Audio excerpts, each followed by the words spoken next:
Welcome back to the Chattable Podcast, where we learn real English in real life, enrich vocabulary, and feel proud. We are so glad you were here with us today. Yeah, and today we're doing something really fun in this episode. Have you ever noticed how corporations use like these very polite 19th century farm metaphors to cover up, brutal executive firings? Oh, yeah. It happens all the time. Right. Or on the flip side, how we use language almost like a physical weapon to just instantly shatter the rules of polite conversation. It is entirely about the mechanics of power, really. Yeah, exactly. So today we are exploring two phrases that basically define the spectrum of social control, how we gracefully maintain it, and how we deliberately destroy it. Yeah, we are looking at how language acts as the map for navigating authority and social boundaries, which is something every single person deals with on a daily basis, whether you realize it or not. So true. Well, let's start on the side of maintaining control with the phrase, hand the reins to. Right. This is basically the ultimate expression for when someone in charge steps down and transfers their responsibilities to a successor. But, I don't want to just look at a dictionary definition today. Right. Well, of course not.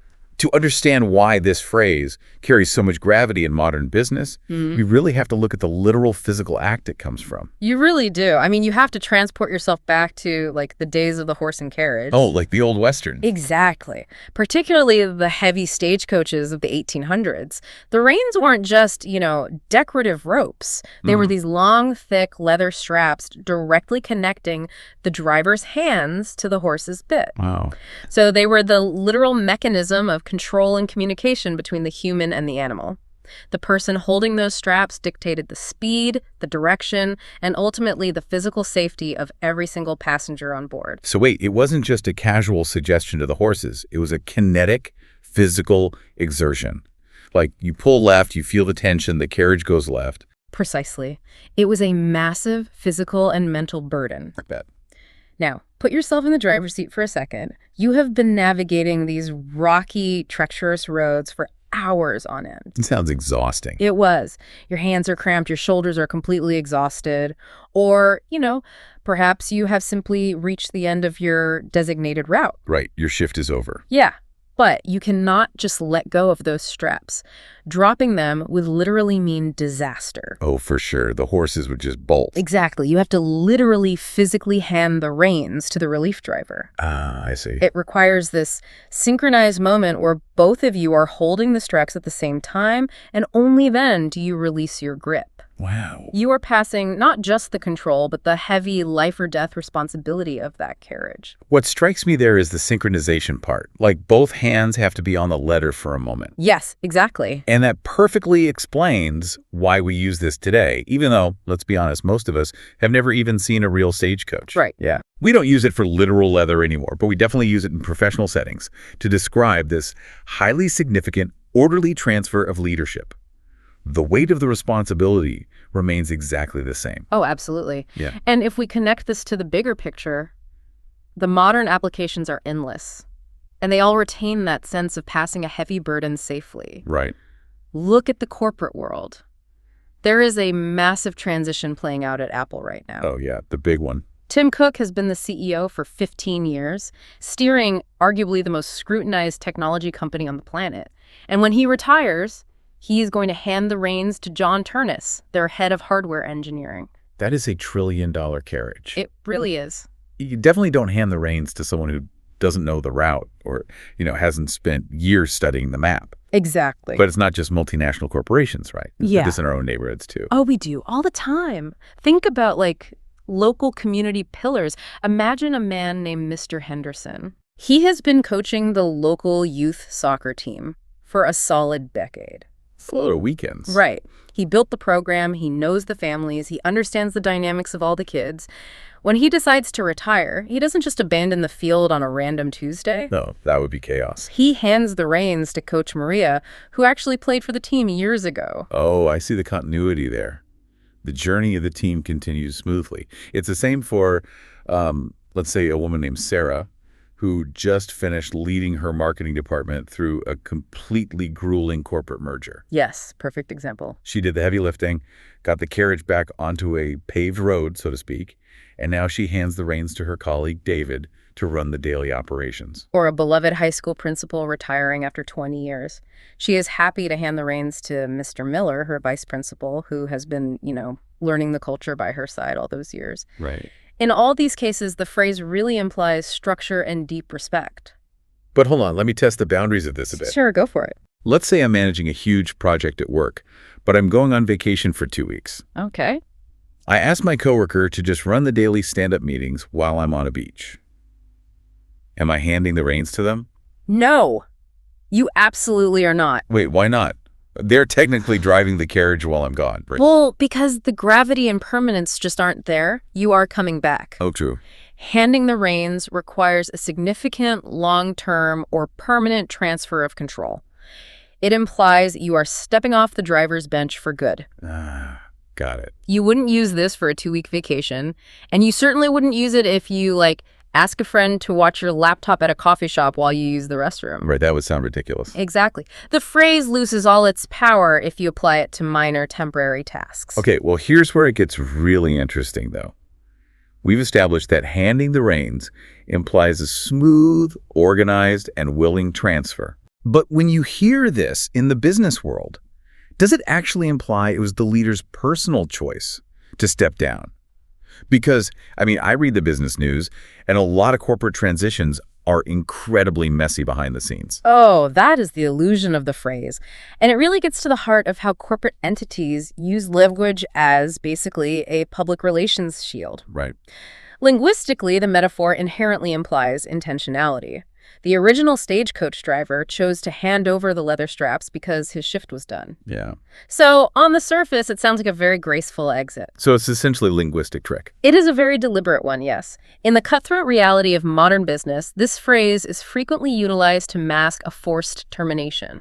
Wow. If a board of directors forces a CEO out because the company is losing millions of dollars, their press release will never say, we lost faith in his leadership and fired him. Right, that would cause a panic. Exactly. Instead, they will publish a polite letter saying, after a period of reflection, he has decided to hand the reins to a new leader. They use the pastoral 19th century imagery of a horse-drawn carriage to soften the blow of a brutal corporate firing. Exactly. And think about why they do that.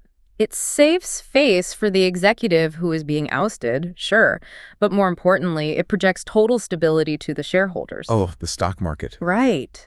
It tells the stock market, do not panic, the carriage is not crashing, we are still on the road, we just carefully pass the straps to a new driver. That is wild. While the phrase represents a voluntary smooth transition, it is routinely weaponized to dress up a forced departure in polite, comfortable clothing. So handing the reins is how we use language to maintain the illusion of polite control, even when things are entirely falling apart behind the scenes. Exactly. But what happens when we want to purposefully shatter that illusion? That brings us to our second phrase for this episode, which operates on the complete opposite end of the spectrum. Yeah, definitely. It is all about deliberately losing the filter, breaking professional etiquette, and just going for pure shock value. And the phrase is, drop profanity. Right. Going from holding the straps tightly to completely abandoning them. Yeah. When we talk about profanity in this context, we aren't just talking about a simple list of banned vocabulary words. What are we talking about then? We are talking about language that carries enough social taboo and emotional weight to instantly disrupt a room. It's the verb that really catches my attention here, actually. Dropping. Mm-hmm. Because we drop physical things, right? We drop a plate, we drop our keys. Why do we drop a word? Because in linguistics, we often treat words that carry high social impact as if they have physical gravity. Oh, that makes sense. The concept of dropping a word means inserting it into a sentence in a way that feels sudden and heavy. Think about the parallel phrase name dropping. Oh, right. Like if someone casually mentions, I was having coffee with the mayor yesterday. And Exactly. They take a heavy noun, the mayor, and drop it into the middle of the room to make everyone stop and look. yeah, it forces attention. Right. So dropping profanity relies on that exact same mechanical physics. It means peppering your speech with taboo words, tossing them into the sentence as if they are normal vocabulary, but knowing full well they carry an explosive, disruptive weight. And the context where we see this most deliberately is entertainment. Right. Like if you walk into a stand-up comedy club in the U.S., the comedian on stage is going to drop profanity constantly. Oh, absolutely. It's almost the rhythmic drum beat of the performance. Because in a comedy club, the normal rules of polite society are explicitly suspended. Yeah, that's the whole point of going. Exactly. Comedians drop profanity to signal to the audience that we are in a chaotic, unsafe space. It builds tension, it makes the observations sound raw and unfiltered, and it breaks down the formal barrier between the performer and the crowd. We see the exact same utility in media ratings. Like with movies. Yeah. If a film is rated R, it is frequently because the characters drop profanity in almost every scene. It signals a gritty, unpolished reality. But we don't just use it to describe media, do we? I mean, I hear it used a lot as a functional warning in just everyday conversation. Oh, for sure. Let's say I'm recommending a new business strategy show to a friend. I might say, I really get a lot out of this show, but just a heads up, the host, Kevin, tends to drop profanity pretty often, so maybe don't play it on your speakers if you have kids in the car. That is a perfect everyday use.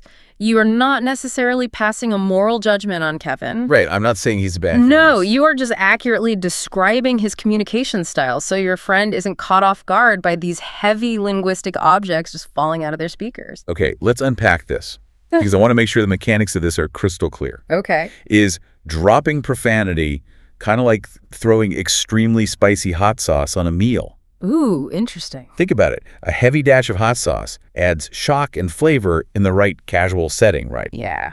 If you're eating at a late-night street taco stand, which is essentially the comedy club of dining a ton of hot sauce, makes perfect sense. It fits the environment. I see the parallel you are drawing. But you definitely wouldn't stand up at a formal Michelin-star dinner party and announce that you were about to douse the chef's delicate 4-hour reduction in cheap hot sauce. No, you would not. That's deeply insulting to the room. And on the flip side, if you are just cooking at home and you accidentally spill one single drop of hot sauce onto the counter, you wouldn't tell people you have a habit of dropping hot sauce. Right. It implies a deliberate, repeated action intended to change the flavor of the entire experience. What's fascinating here is how perfectly your culinary analogy maps to the actual linguistic reality. Oh, really? Yeah. Language is entirely dependent on context and proportion. The comedian uses the hot sauce intentionally to spike the joke. Kevin, the host, just naturally cooks with too much hot sauce. Right. But the guest who pours hot sauce all over a formal dinner is ruining the event. This brings us directly to the boundaries of the phrase. You cannot use dropping profanity as a get-out-of-jail-free card in professional settings. Right. You can't just start a quarterly financial presentation to your board of directors by saying, apologies in advance, guys, I'm going to drop some profanity today. No, because announcing it doesn't neutralize the taboo. It actually places a massive spotlight on your unprofessionalism. It makes it worse. It does. It proves, the established rules of the boardroom and are consciously choosing to disrespect them. Yeah. And to your point about the accidental spill, dropping profanity is not used for a single slip of the tongue. Okay, so if I drop something on my foot. Right. If you stub your toe on a door frame and yell a curse word in pain, you aren't dropping profanity. The phrase requires intentionality. It is the deliberate application of spice, for better or worse. The intentionality is really what links these two totally different concepts together today. Both are highly deliberate choices about how we manage our environment. This actually raises an important question about how we view character. Oh. We've talked about Brenda, a hypothetical fan of a traditionally polite, composed author. If she attends a live Q&A and that author suddenly starts to drop profanity on stage, Brenda is going to be incredibly shocked. Oh, total. Not necessarily because the words themselves are terrifying, but because the author is breaking their established character. They took the reins of their carefully crafted public persona and just threw them into the audience. Oh, wow. So what does this all mean? We have explored a truly fascinating spectrum in this episode today. You really have. On one side, we have a physical action from our 19th century past, gripping the heavy leather straps of a stagecoach, which has evolved into a metaphor for transferring power, trust, and responsibility.